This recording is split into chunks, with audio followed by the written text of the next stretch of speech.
כתוב בחז"ל, יפתח בדורו כשמואל בדורו. זאת אומרת ששמואל היה גדול מאוד.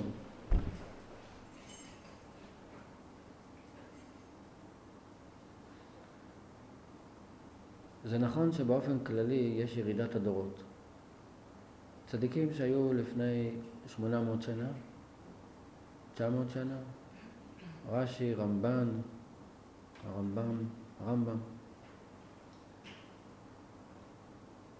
זה משהו בסדר גודל אסטרונומי. צדיקים שהיו לפני 200 שנה, הם גם כן צדיקים עצומים. מבחינתנו זה אין סוף. בעל שם טוב, רבי נחמן, הרמח"ל, אור החיים הקדוש. זה מבחינתנו זה אין סופי, זה דבר בלתי נתפס בכלל. צדיקים שהיו לפני 100 שנה. אז עדיין מבחינתנו זה אין סופי. הראיה קוק, הרב אשלג. אבל ברור שיש ירידת הדורות. צדיק בדורנו זה לא כמו צדיק לפני 200 שנה.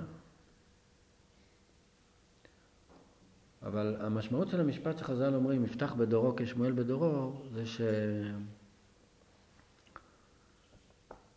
כתוב, ובאת אל השופט אשר יהיה בימים ההם.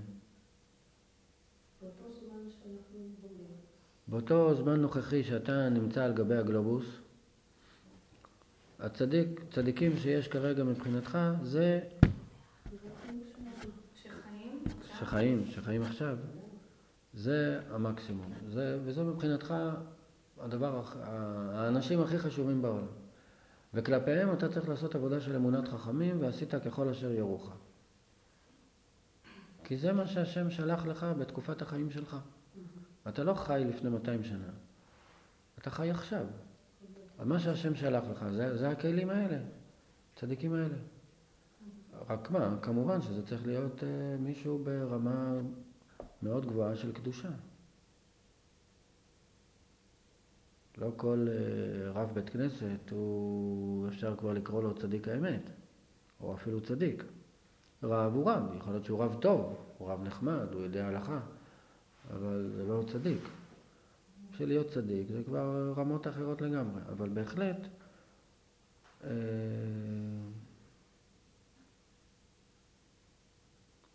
מצד אחד צריך לדעת שכשרבי נחמן מדבר על הצדיק האמת, הוא מדבר על משהו מאוד מאוד גדול, ומצד שני חייבים ומוכרחים להאמין שהצדיקים הגדולים בדורנו הם אלה שמחזיקים, הם אלה השגרירים של השכינה בעולם כרגע.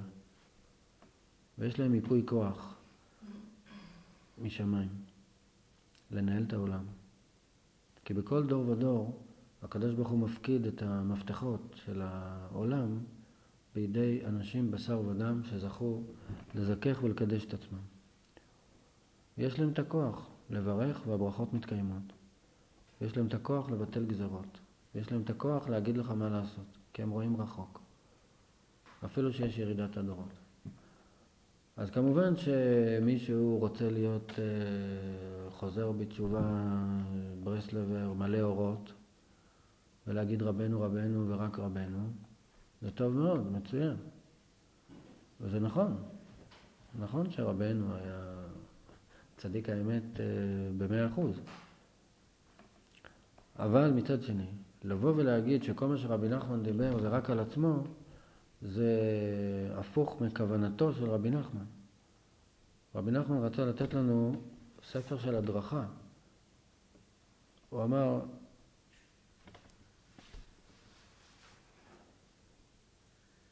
איך כתוב? עד ביאת המשיח לא תכבה האש שלי? האש שלי לא תכבה? עד ביאת משיח? תוקן. סליחה, ברור. אז הכוונה זה איזה אש? איזה אש? זה לא עבודת עצמו. זה לא שהוא ציפה שאנחנו נעבוד אותו. ודאי שאנחנו מחזיקים ממנו כמורה דרך ומאיר לנו את החיים, או הולך לפנינו בלפיד אש, נכון. אבל עיקר האש שלו זה התורה שלו, ההדרכות שלו, העצות שלו. וחלק מהעצות זה אמונת חכמים. וצריך לדעת שהצדיק האמת יש בכל דור ודור. בכל אחד יש את הצדיק האמת שלו? אפשר לומר. יש כמובן צדיק יסוד עולם, שבכל דור ודור הוא אחד, ויש למדבב צדיקים, ויש עוד צדיקים בהמשך השורה. יש כמו עץ כזה, אילן של נשמות, יש גזע, זה צדיק יסוד עולם. אם נתאר לעצמנו את העץ הזה הפוך, והשורש שלו בשכינה למעלה, והצדיק, צדיק יסוד עולם הוא הגזע, ולמדבב צדיקים הם הענפים הגדולים הרחבים. ושאר הצדיקים הם ענפים קצת יותר קטנים, שכולנו בתור עלים או ענפים קטנטנים ינקים מהם. אבל זה נכון, כל אחד מאיתנו יש לו את הצדיק שלו. יש הסכמה לגבי צדיק יסוד עולם? מה יש? יש הסכמה לגבי צדיק יסוד עולם? אולי בין הצדיקים הגדולים יש הסכמה, כן, ואני חושב שיש. והשורשים זה אבות? השורש, אפשר להגיד שורשים זה אבות, אבל השורש בעיקרון זה השכינה.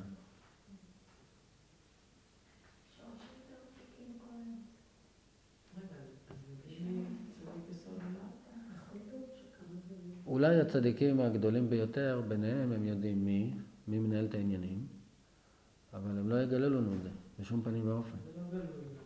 בשום פנים ואופן לא. אין סיכוי. למה זה? כדי שיהיה בחירה חופשית. תארי לך שאם נניח הרבי מלובביץ' בזמנו היה צדיק יסוד עולם, זה יכול להיות, תארי לך שכולם היו יודעים בוודאות, וכל הצדיקים מכל החוגים היו מודיעים לכולם בהסכמה שהוא צדיק יסוד עולם, אז כולם היו הופכים להיות חב"דניקים. זה לא מה שהשם רוצה. אז אומרים שהוא דווקא כן אמר את זה לעצמו. מה הוא אמר? ששרו לו יחי אדוננו מורנו ורבנו מלך המשיח לעולם ועד, והוא עודד את זה. אבל הוא לא אמר. הוא עשה ככה עם היד, אבל הוא לא אמר כלום. הוא לא יכול להגיד, ואסור לו להגיד.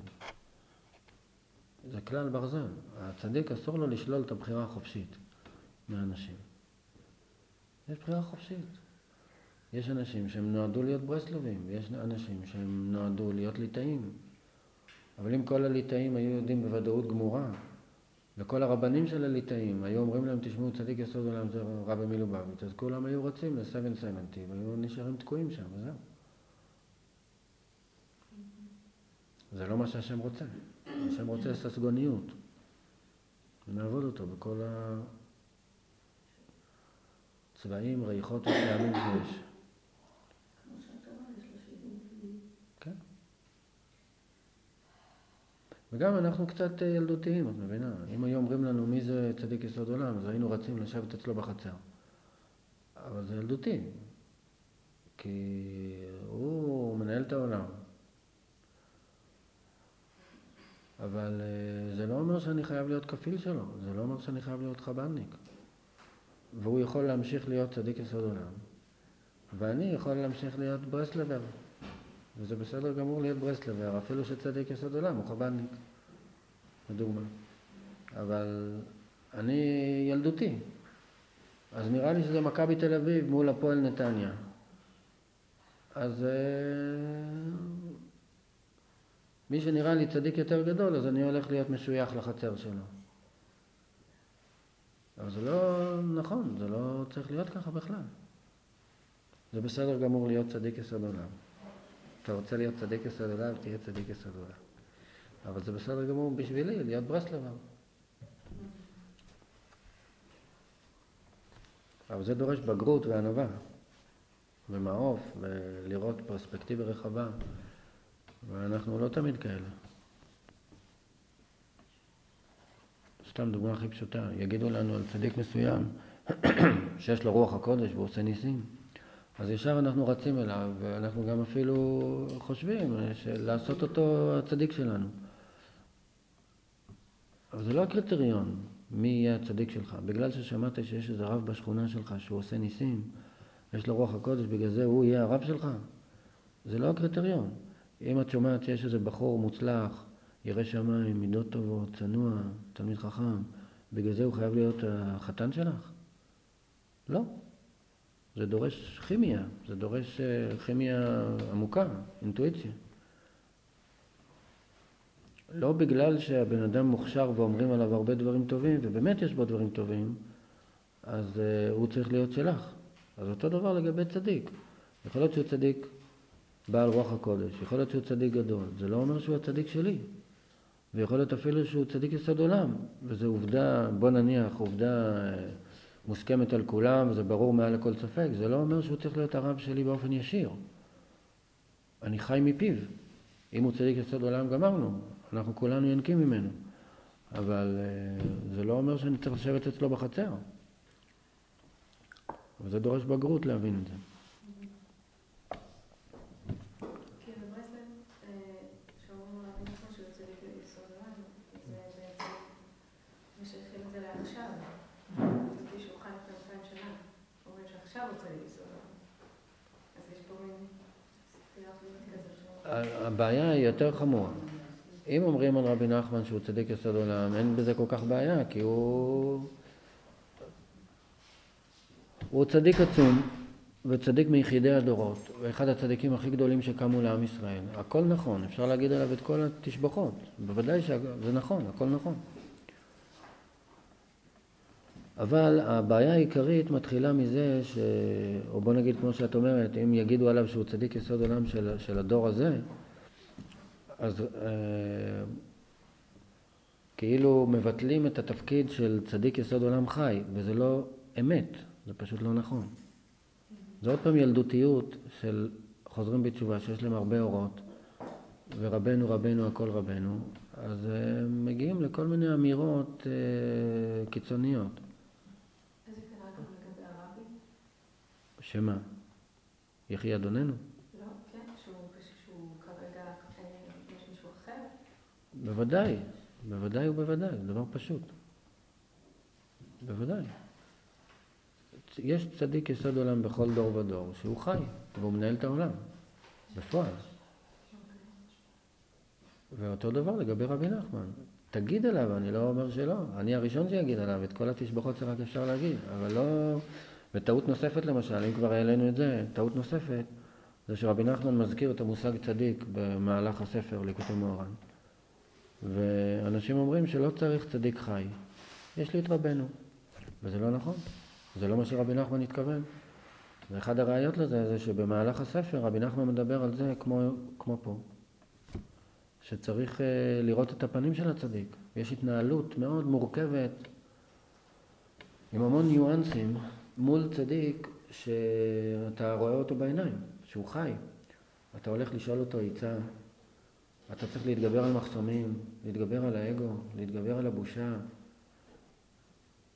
ללכת לספר לו את כל הצדדים האפלים, לראות את הפרצופים שלו, לראות שלפעמים הוא מחמיץ לך פנים, ואתה לא יודע למה, מה עשיתי, אולי אני לא בסדר, והצדיק נוזף בך, בגלוי או ברמיזה.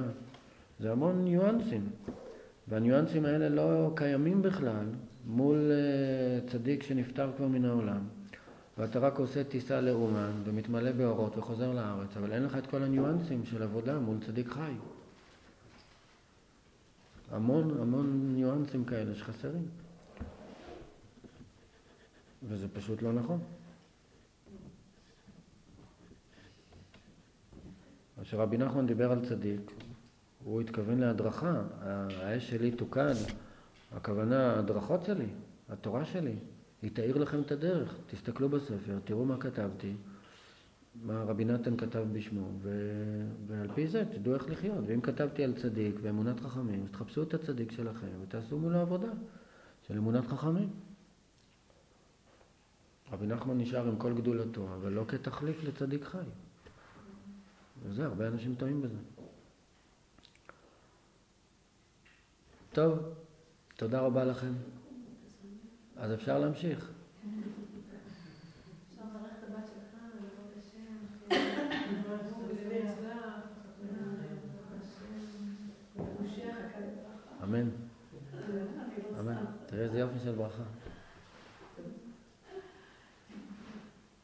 יש סיפור כזה, סיפור חסידים, אני לא יודע לחזור עליו בדיוק, שהיה איזה חסיד אחד שהיה זקוק לישועה גדולה מאוד, הוא הלך, עשה נסיעה מאוד ארוכה, בעגלה, בשלג, עד שהגיע לצדיק, והצדיק לא הסכים להכניס אותו.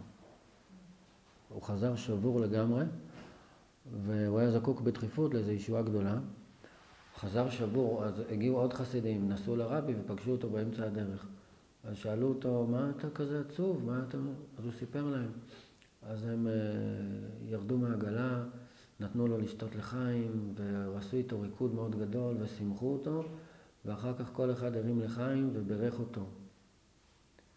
ואז בסוף החליטו, ובאמת נכנסה בו שמחה גדולה, ובסוף החליטו לנסוע לצדיק, ולנסות לראות, אולי בכל זאת הוא ינסה להיכנס. ואיך שהוא הגיע, אז מיד הרבי הורה למשמש שיכניס אותו ראשון. ואיך שהוא נכנס, הרבי נתן לו ברכה ואמר לו, זהו, כבר זכית לישועה. ואז הרבי הסביר שמה שהיה חסר זה רק דיבוק חברים, אהבת החברים. אז זכיתי. כן.